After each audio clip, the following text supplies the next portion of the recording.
культурном центре СВФУ прошла встреча поколений. Поводом для радостного события стала 95-я годовщина со дня основания якутского комсомола и 25-летия органов госвласти в области молодежной политики. Подробности встречи в материале Лены Ефимовой. У Виталия Андросова сегодня особенный день. Ныне кандидат медицинских наук, доцент СВФУ, заслуженный работник культуры и лауреат премии комсомола Якутии с радостью и теплотой на душе вспоминает былые времена. В этом году республика отмечает 95-летие молодежного движения «Комсомол» и 25-летие органа государственной власти в сфере молодежной политики Якутии. Очень волновался.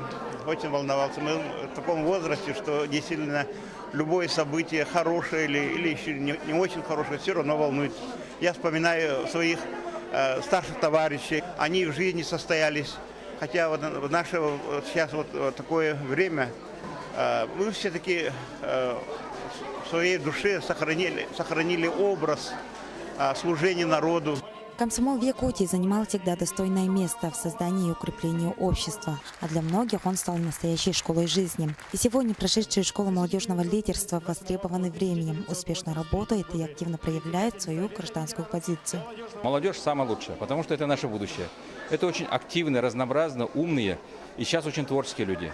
Очень многообразие информации делает их демократичными людьми, которые в интернете высказывают свою точку зрения. Молодежь, как будущее нации, занимает важную позицию в развитии республики и страны в целом. За этот год в республике насчитывается около 1500 организаций.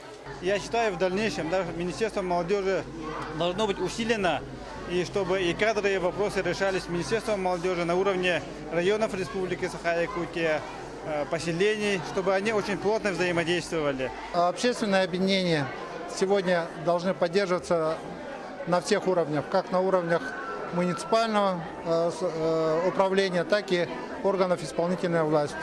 И сегодня молодежь перенимает опыт у старшего поколения. Так, к примеру, создается единое общереспубликанское детское движение. Набирает силу и строят рядовское движение. Парни и девушки берут пример со своих старших товарищей и добиваются больших результатов.